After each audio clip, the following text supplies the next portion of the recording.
Shalom, puji Tuhan. Pada pagi hari ini kita datang pada Tuhan, ruang yang tepat bagi kita untuk masuk dalam ruang doa Harvest Academy. Karena pada pagi hari ini, sebelum kita melakukan aktivitas, sebelum kita menjalankan kegiatan kita sehari-hari, kita datang dahulu pada Tuhan, prioritaskan Tuhan, beri waktu yang terbaik untuk Tuhan. Terima kasih, kami mengucapkan terima kasih kepada keluarga besar Harvest Academy kalau kami sudah dipercayakan untuk memberitakan sharing renungan firman Tuhan. Biarlah setiap renungan ini boleh menjadi kekuatan buat kita, bahkan melalui renungan ini kita semuanya, saya juga ada terobosan, ada discerning. Bahkan Tuhan akan menjamah kita, akan memakai kita dimanapun kita berada. Renungan firman Tuhan pada pagi hari ini dengan judul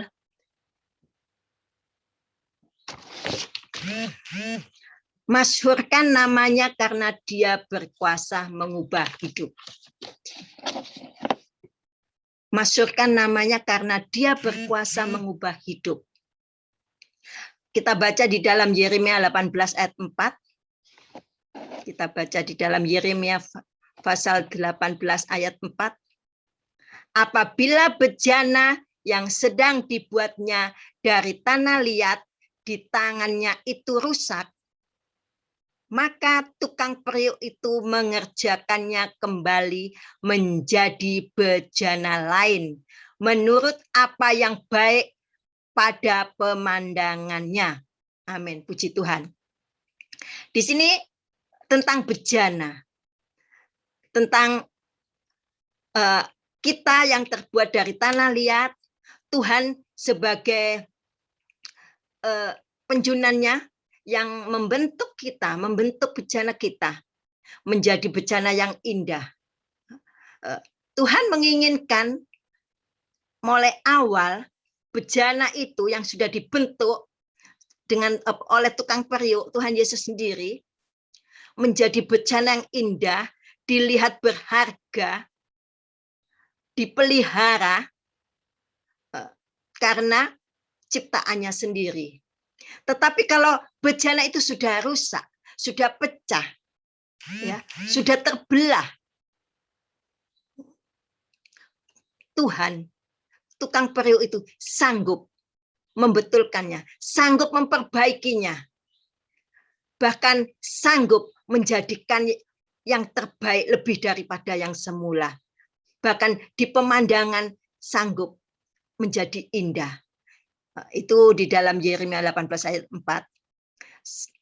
Sekarang pada waktu keadaan ini, segala sesuatu yang ada di kolong langit ada tujuannya. Matahari juga, bulan, bintang yang Tuhan ciptakan mempunyai tujuan. Tuhan menciptakan seisi dunia ini juga mempunyai tujuan, mempunyai maksud, mempunyai rencana di dalam ciptaannya.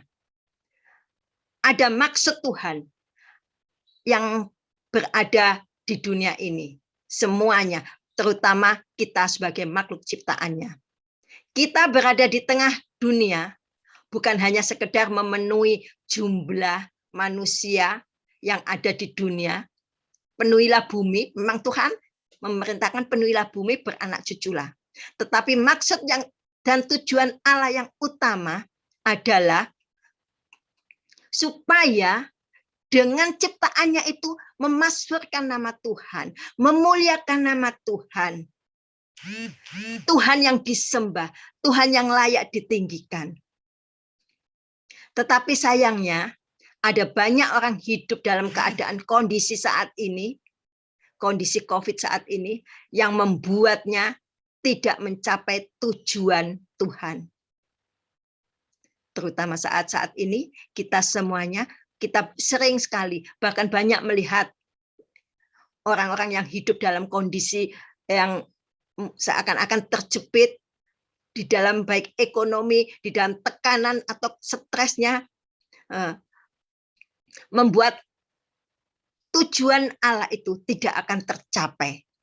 Mungkin karena latar belakang keluarga, mungkin dengan kondisi keluarga juga, bahkan mungkin dengan perkataan saya menjadi begini, kondisi saya begini, bahkan kondisi saya kurang karena keluarga saya. Ada juga.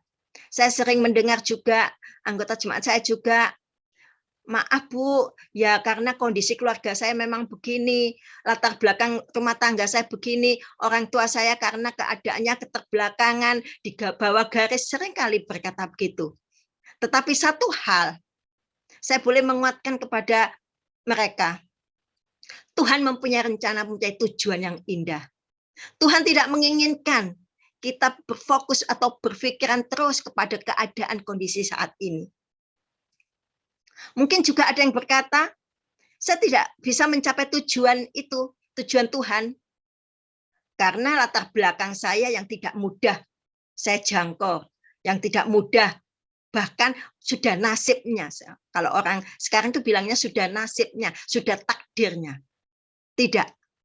Ya, kita sebagai anak-anak Tuhan, sebagai ahli waris kerajaan Allah, bahkan kita sudah punya KTP kerajaan Allah. Pengharapan itu, masa depan ada di tangan kita, di bawah Tuhan Yesus, pimpinan Roh Kudus. Kondisi apapun keadaan kita, pergumulan kita juga harus mempunyai tujuan, seperti Tuhan juga mempunyai tujuan. Hari-hari ini kita sedang berdoa tentang penanggulangi COVID-19. Ada banyak dokter dari keahliannya, secara khusus mereka bahkan yang diutamakan itu ahli paru-paru, karena itu pengaruh dalam COVID-19 itu pengaruhnya utamanya di dalam pernafasan. Jadi dokter-dokter yang ahli paru-paru berada di garis depan, berada di paling depan. Petugas-petugas, pekerja-pekerja di dalam medis berada di garis paling depan. Untuk apa? Untuk menyelamatkan jiwa-jiwa saat ini yang tergantung atau yang kena dampak daripada COVID itu. Tuhan juga seperti itu. Dia, Allah, adalah spesialis. Karena Tuhan, Yesus, sanggup dapat mengubah hidup kita. Baik hidup kita itu sia-sia saat ini, baik hidup kita saat ini rusak, bahkan maupun saat ini hidup kita tanpa tujuan, patah semangat, Tuhan sanggup mengubahnya. Amin, puji Tuhan. Orang yang putus asa atau orang yang tidak berharga sekalipun, Allah bentuk. Seperti bejana yang sudah rusak pecah, Allah sanggup membentuknya. Allah sanggup untuk membentuk bejana-bejana itu dengan indah, dengan dipoles, sehingga kembali kelihatannya indah, kelihatannya manis dipandang mata. Menjadi berkat bagi orang lain yang melihatnya, yang merasakannya. Ada juga orang yang dipenjara dalam berbagai masalah. Karena berbagai masalah. Mereka menolak masa yang lalu. Dia melihat masa lalu itu rasanya tidak mau dia terima. Tidak terima dengan keadaannya yang mereka hadapi. Sehingga dia tidak memiliki kehidupan. Sampai pada tujuan yang Allah kehendaki. Padahal dia sudah di dalam Tuhan. Jangan hidup di tengah dunia ini, terutama kita sebagai anak-anak Tuhan, anak-anak yang percaya tanpa tujuan yang jelas. Oleh sebab itu, pada pagi hari ini mari kita belajar bersama-sama. Bagaimana kita bisa berkata, kita bisa merasakan, bahkan kita mengalami sendiri kalau Allah itu berkuasa, Allah itu dahsyat, Allah itu penjunan kita, Allah itu segala-galanya bagi kita. Apa yang harus kita lakukan? Ada 4 di sini. Yang pertama, kenalilah siapa Allah itu secara pribadi. Seringkali kita, seperti saya sendiri pribadi, saya sebagai orang Kristen sejak lahir, karena memang dari keturunan dari papi saya, sejak dari kandungan itu sudah Kristen, KTP Kristen. Tetapi apakah hanya sekedar tulisan Kristen saja, identitas saja? Apakah kita mengenal pribadi, saya mengenal pribadi tentang siapa Allah itu? Saya mengenal, saya sudah pelayanan mulai dari kecil karena papi saya juga waktu itu di Unilever Kolibri, jadi kepala bagian mesin. Jadi setiap 1 bulan sekali anak-anaknya ada pertemuan. Pada waktu itu saya mulai dari sekolah minggu, Sunday School itu sudah diajari paduan suara yang waktu itu yang memimpin orang Jerman juga. Jadi sudah mulai kecil pelayanan.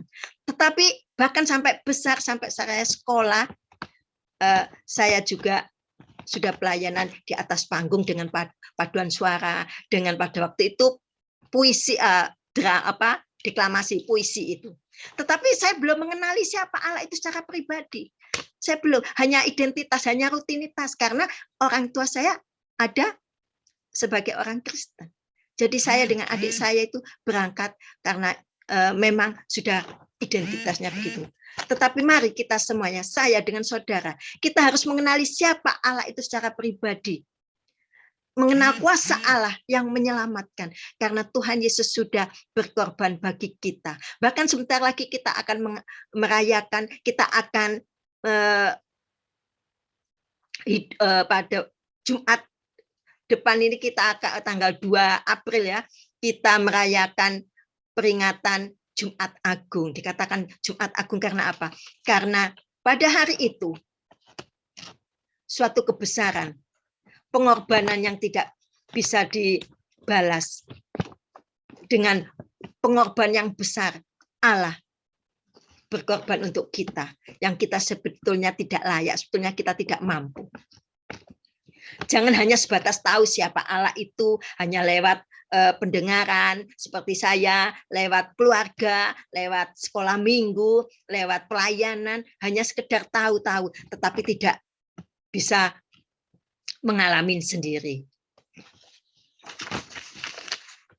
Seperti Musa juga. Musa mengalami hal yang sama ketika menghadapi orang Israel.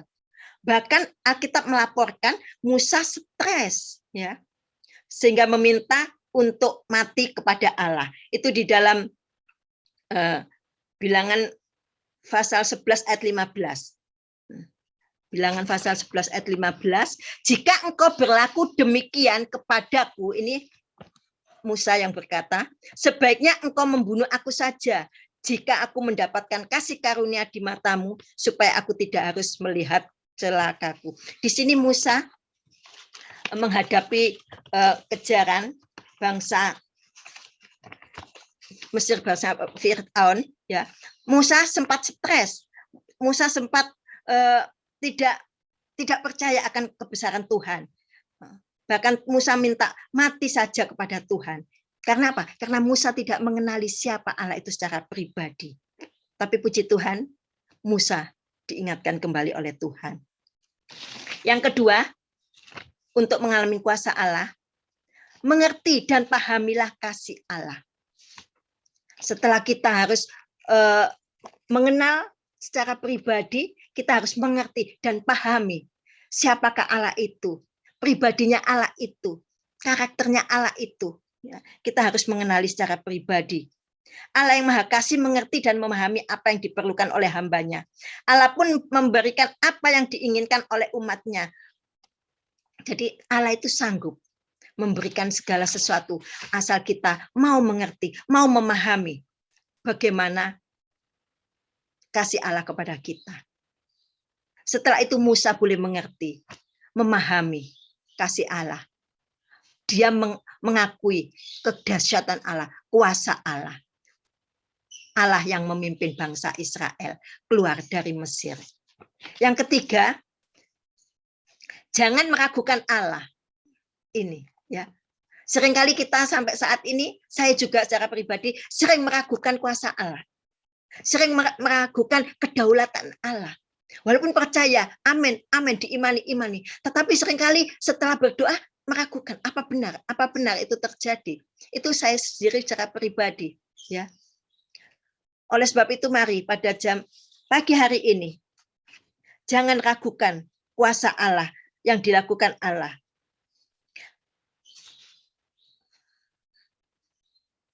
Allah selalu memberikan apa yang kita mau melebihi apa yang kita pikirkan. Allah itu sanggup memberikan apa yang tidak pernah dipikir oleh manusia, tidak pernah dilihat oleh mata, tidak pernah timbul di hati. Allah itu sanggup memberikan bagi orang yang bersandar pada Tuhan, bagi orang yang senantiasa boleh mengenal secara pribadi kasih Allah, memahami kasih Allah. Bahkan di dalam, sehingga untuk menanggapi hal di atas seperti Musa ini meragukan kasih Allah. Ya. Musa juga meragukan kedahsyatan Allah. Dia bisa enggak ya melihat di seberangnya itu laut, kita karena dikejar oleh pasukan Firaun untuk menyeberang lautan begitu besar, Musa sempat ragu. Bisa enggak? Dia tidak mengenali. Dia seakan-akan di saat-saat terjepit, di saat-saat pada masa di ujung tanduk, Musa ragu akan kebesaran Allah. Musa ragu akan mukjizat. Musa ragu akan kuasa Allah. Tetapi puji Tuhan, Tuhan mengingatkan semuanya itu. Bahkan Allah menanggapi dan berkata di dalam Bilangan 11 ayat 23, Bilangan 11 ayat 23, masakan kuasa Tuhan akan kurang untuk melakukan itu? Sekarang engkau akan melihat apakah firman-Ku terjadi kepadamu atau tidak. Ini Tuhan sampai berkata kepada Musa, masakan kuasa Tuhan kurang untuk melakukan hal itu? Padahal Musa seringkali diperlihatkan, padahal Musa seringkali mengalami kuasa Allah. Tetapi Musa masih ragu. Sampai Tuhan sendiri bilang, sekarang kamu akan melihat firman-Ku terjadi atau tidak. Sampai Tuhan berkata begitu. Keraguan dan kekhawatiran, saya dan saudara, kekhawatiran kita semuanya, seringkali menimpa kehidupan orang kekristenan pada saat-saat ini. Tapi marilah kita kembali datang kepada Tuhan. Pada pagi hari ini, waktu yang tepat, kita diingatkan kembali supaya kita mengalami kuasa Allah secara pribadi dalam kehidupan kita. Yang keempat, telepon Allah. Itu yang mungkin saudara tidak asing, bahkan sudah sering umum terdengar telepon Allah. 333. Yeremia 33 ayat 3. Itu telepon Allah. Berserulah kepadaku, maka aku akan menjawab engkau dan akan memberitahukan kepadamu hal-hal yang besar dan yang tidak terpahami, yaitu hal-hal yang tidak kau ketahui. Ini janji Tuhan, firman Tuhan. Berserulah kepadaku. Ya. Tuhan akan menjawab. Jadi kita datang pada Tuhan. Setelah kita mengenal secara pribadi, memahami, mengerti, tidak ragu, kita berseru kepada Tuhan. Tuhan, inilah pergumulanku. Tuhan, aku percaya akan Engkau. Ya dan amin. Aku percaya aku akan melihat janjimu pada saat pagi hari ini. Kita harus berseru pada Tuhan secara pribadi, tidak hanya mendengar kata orang, kata hamba Tuhan, tapi kita sendiri harus mengalaminya. Seperti saya juga banyak sekali mengalami mukjizat-mukjizat, kejadian-kejadian sampai rumah tangga saya, mulai pertama sampai anak saya sampai yang ke-6 ini, mukjizat Allah itu terjadi luar biasa. Banyak godaan-godaan yang terjadi dalam rumah tangga saya.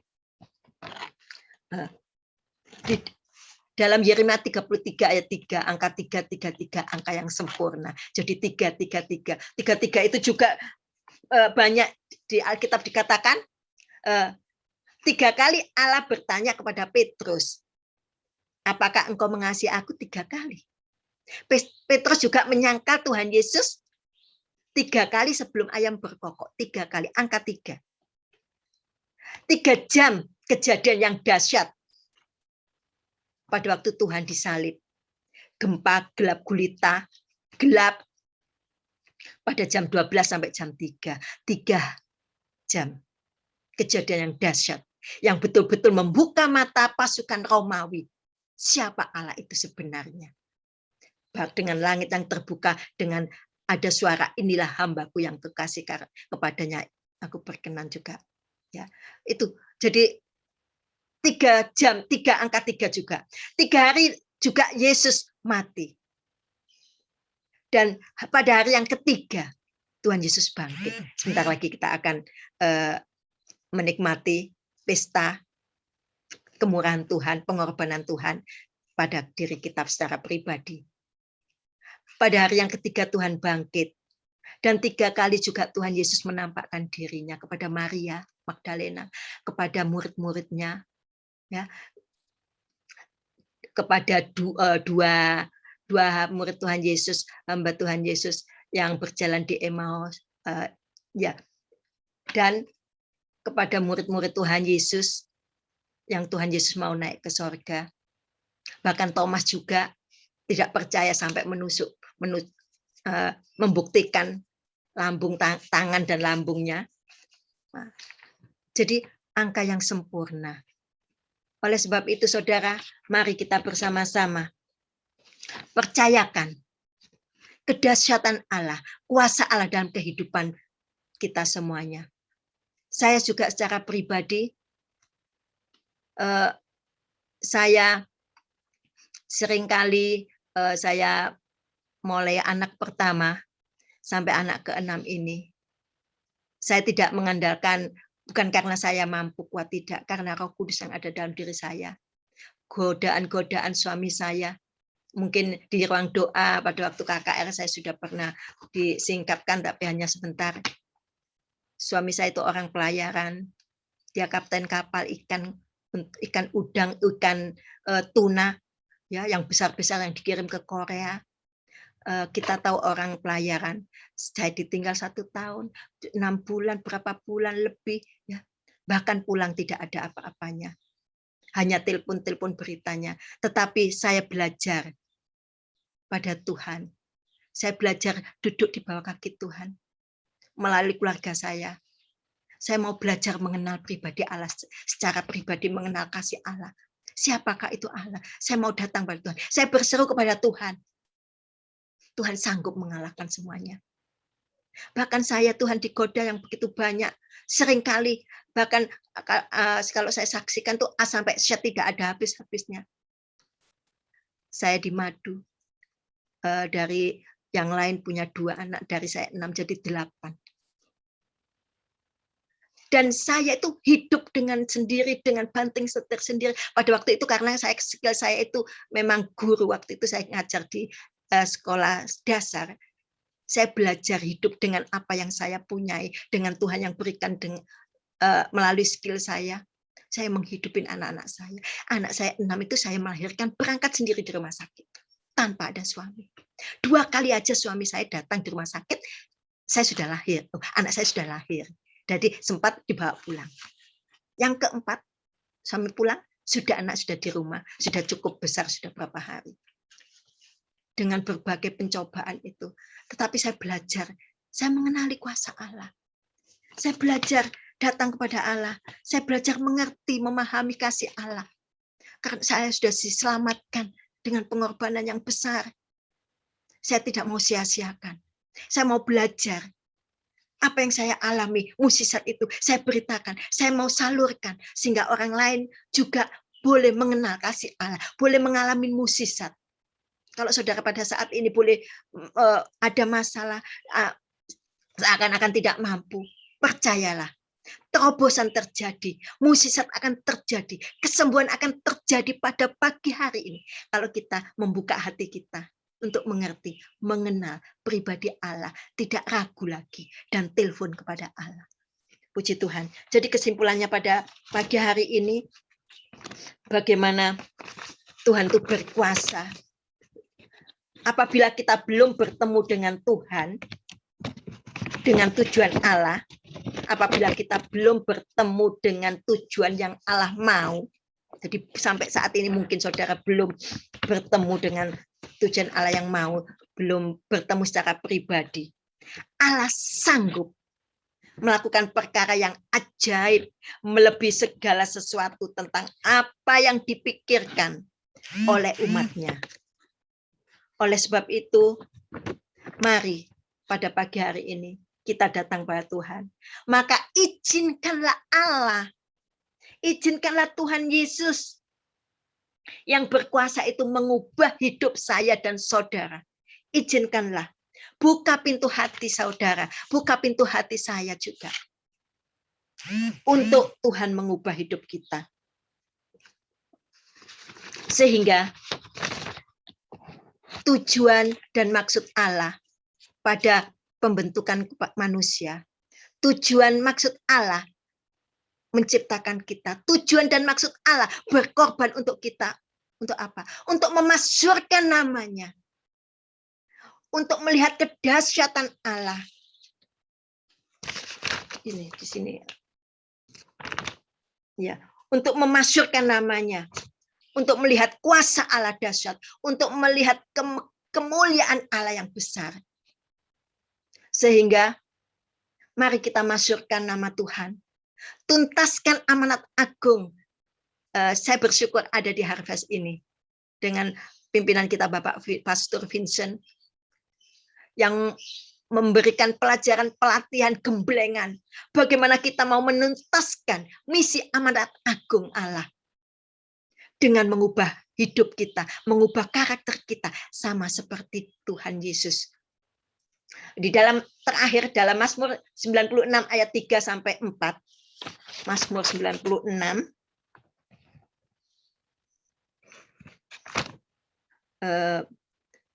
ceritakanlah kemuliaannya di antara bangsa-bangsa dan perbuatannya yang ajaib di antara segala suku bangsa. Sebab Tuhan Maha Besar dan terpuji sangat. Ia lebih dahsyat daripada segala Allah. Puji Tuhan. Mari kita berseru pada Tuhan pada pagi hari ini. Mazmur 62 ayat 9. Percayalah kepadanya setiap waktu. Hai umat, curahkanlah isi hatimu di hadapannya, karena Allah itu tempat perlindungan kita. Selah. Selah itu berarti mari kita renungkan. Ya, kita renungkan. Kalau kita berseru pada Tuhan, percayalah di setiap waktu. Jadi tidak hanya pagi hari ini, setiap waktu, setiap detik, percayalah. Hai umat, ini Tuhan sendiri berkata, hai umat kita semuanya. Curahkanlah isi hatimu, keluhanmu, jeritanmu, tangisanmu, keluhkanlah, curahkanlah kepada Allah di hadapan Allah, karena Allah itu tempat perlindungan kita. Tadi di dalam Mazmur itu ceritakan, kalau kita sudah mengalami mukjizat kuasa Allah, kalau kita sudah mencurahkan semuanya itu, mencurahkan isi hati kita, masyurkan nama Tuhan. Ceritakan kemuliaannya di antara segala bangsa sampai ke seluruh bumi. Seperti visi misi Harvest Academy 5,5 bahkan 5,6 miliar diselamatkan, jiwa-jiwa diselamatkan. Perbuatan yang ajaib, kita harus ceritakan kemuliaan itu dari segala suku bangsa, dari segala pelosok-pelosok. Karena apa? Karena Tuhan Maha Besar dan sangat terpuji. Kan ada pujian katakan, sebab Tuhan Maha Besar dan layak dipuji, Dia lebih dahsyat dari segala Allah. Nah, itu ya.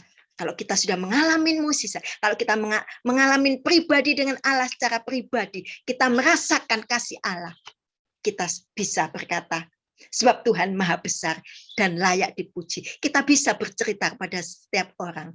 Ya, kalau banyak sekali jemaat saya atau orang-orang datang pada saya, enak ya Bu Elsa itu, kita gitu.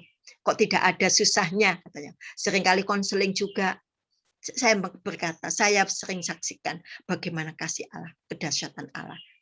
Bahkan orang yang dianggap stres, memang orangnya stres, karena saya belajar mengenal pribadi Allah, saya mau mengasihi dia. Orang lain tidak mau, bahkan orang lain mengolok, jangan dekati Bu Elsa. Saya mau merangkul dia. Akhirnya sekarang dia mau buka Alkitab. Setiap datang, Bu Elsa, ini Alkitabku, Alkitab masih Alkitab kecil yang Gideon itu. Itu rasanya kuasa Allah, mukjizat Allah itu terjadi. Amin. Puji Tuhan, Tuhan memberkati. Mari kita berdoa. Bapa yang ada di dalam kerajaan surga, kami bersyukur pada pagi hari ini melalui renungan firman-Mu Tuhan, biarlah kita mau memasyurkan kedahsyatan Allah, kebesaran Allah, kuasa Allah yang besar dengan pengenalan secara pribadi kepada Allah, dengan mengerti dan memahami siapa Allah itu, dengan tidak meragukan kedahsyatan Allah, dengan berseru mencurahkan seluruh isi hati kita, keluhan kita kepada Allah. Kami percaya pada pagi hari ini, saudara-saudara yang datang dengan segala keluhan, dengan segala permasalahan, dengan segala penyakit, disembuhkan dalam nama Tuhan Yesus. Kalau kita buka hati kita, baik melalui YouTube, melalui Facebook, baik melalui IG, baik melalui medsos yang lainnya. Tuhan sanggup pada pagi hari ini. Mukjizat terjadi. Mari datang. Kami berseru dan kami ucapkan terima kasih. Biarlah keluarga besar Harvest Academy menjadi perpanjangan alat Tuhan. Menjadi dipakai Tuhan untuk mengadakan mukjizat. Untuk mendemonstrasikan siapa Allah itu. Terima kasih. Terima kasih Tuhan. Firman boleh berhenti sampai di sini. Tapi Roh Kudus tetap bekerja setiap hati kami semuanya. Di dalam satu nama, kemuliaan Tuhan Yesus. Haleluya.